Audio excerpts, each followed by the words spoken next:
The Venice Lagoon at low tide is one of the strangest places on Earth. A vast, trembling flatness of salt mud and shallow water, smelling of brine and something older, stretching out just a few hundred meters from the most visited city in the world. Then, without warning, a flock of wading birds erupts from the shallows. What happens to a place this alive when the water it depends on starts to change? Pull back from that flock of wading birds for a moment, because to understand what they're feeding on and why their presence here is not accidental, you have to go underwater, down into the part of this lagoon that most visitors never see and never think about. Beneath the surface, across vast stretches of the lagoon floor, grows Zostera marina, eelgrass. It doesn't look like much from above. On aerial surveys, it registers as a soft green wash, roughly 35 square kilometers of it, spreading across the shallows. But get close, and this is where the lagoon's real logic begins. And a single blade of eelgrass reveals itself as a world of its own. Clinging to its surface are microscopic invertebrates, amphipods, copepods, tiny worms, creatures so small they're invisible without magnification. Each blade is a building, and the building is full. These meadows are the nursery for juvenile fish in the lagoon. Mullet, sea bass, sea bream, all begin their lives sheltering inside this underwater canopy. The seagrass also does something less visible, but just as essential. Its root system stitches the sediment floor together, preventing the soft lagoon bed from simply dissolving into suspension with every tidal pulse. Remove the seagrass, and the floor goes with it. That's the foundation. Now here's where the human world threads in. Across the shallower beds of the lagoon, particularly in the southern basin, live dense colonies of the Manila clam, Ruditapes philippinarum. A single adult clam is a filtration machine, drawing water across its gills and stripping out suspended particles, bacteria, and phytoplankton as it feeds. Multiply that across millions of individuals packed into the tidal flats, and the clam beds function as a living water treatment system, keeping the lagoon clear enough for sunlight to reach the seagrass below. Clarity feeds the grass shelters the fish feed the birds. The chain is that tight. Clam harvesting has also sustained fishing communities along the lagoon's edges for generations. It's one of those rare situations where human livelihood and ecological function happen to want the same thing: a healthy, productive bed. The lagoon doesn't just matter to the creatures inside it, though. Zoom out to the sky above the northern basin, and the scale of what this place connects becomes startling. The Venice Lagoon sits along one of the major migratory flyways of the central Mediterranean and Adriatic. Little egrets stalk the shallows on needle-thin legs. Cormorants perch on the wooden mooring posts, the 𝐒𝐻𝐿, with wings spread wide to dry. And then, in a detail that still surprises even people who know this place well, flamingos. Pink, improbable, unmistakably flamingos. They've been appearing in the northern lagoon in increasing numbers in recent years, a sign that the ecosystem's reach extends hundreds of kilometers beyond Venice itself. What happens here echoes across the flyway. The superlatives stack up quickly when you start measuring this place honestly. The Venice Lagoon is one of the largest coastal wetlands in the Mediterranean. It's one of the most species-rich estuarine systems in Europe. And it is the only place on Earth where this precise combination, a specific tidal regime, a salinity gradient shifting from brackish to marine across just a few kilometers, and over 1,000 years of human cohabitation, has produced a functioning ecosystem of this kind. That's not marketing language. That's ecology. The lagoon isn't just old, it's singular.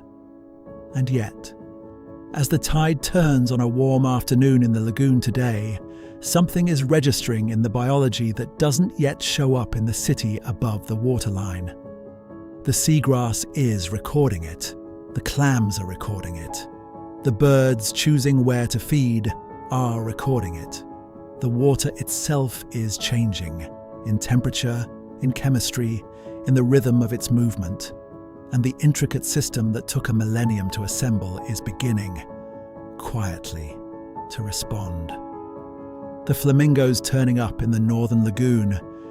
Did that surprise you, or did you already know they'd been spreading this far into the Mediterranean? Drop your answer in the comments below, because what's drawing them here, and what's now threatening to push them out, is exactly where this story gets darker. Those same seagrass meadows, the ones stitching the sediment floor together, sheltering the juvenile fish, keeping the whole chain intact, are contracting. Warmer water holds less oxygen. As summer temperatures in the lagoon climb, algal blooms thicken across the shallows, blocking the sunlight the eelgrass needs to photosynthesize. The meadows thin, the nursery shrinks, and the fish that feed the wading birds have fewer places to begin their lives. That's not a projection, it's already registering in the biology. But the mechanism pulling hardest on the lagoon's fabric right now isn't temperature alone. It arrived on the tide. Calinectes sapidus, the Atlantic blue crab. It's a striking animal. Electric blue claws, paddle-shaped rear legs built for open water swimming. Fast and aggressive in a way that nothing native to the Adriatic has evolved to handle. In its home waters along the western Atlantic coast and the Gulf of Mexico, it has predators, competitors, and a food web that keeps it in check. Here, it has none of those things. Since its numbers surged through the northern Adriatic in 2023, the blue crab has been working through the clam beds with devastating efficiency.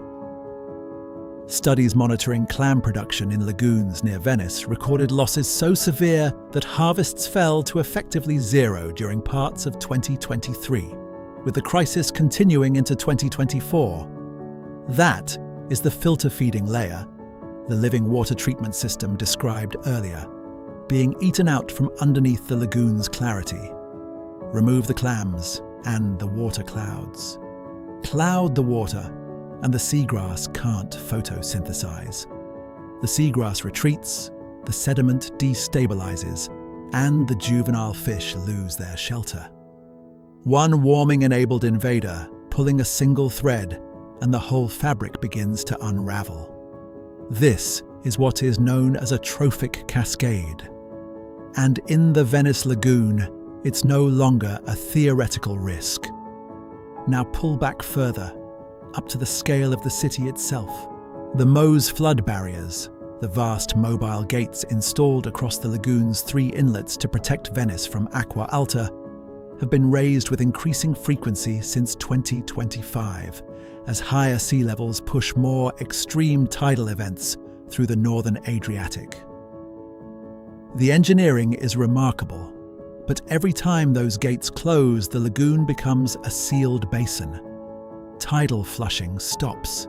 The exchange of water between the lagoon and the open Adriatic, the pulse that oxygenates the shallows, flushes out nutrients, and keeps salinity gradients stable, is interrupted. The water sits. In warmer months, stagnant and nutrient-rich, it becomes exactly the conditions that favor algal growth and accelerate the low oxygen stress already squeezing the seagrass and the invertebrate populations. The tool built to save the city is, in ecological terms, slowing the lagoon's breathing.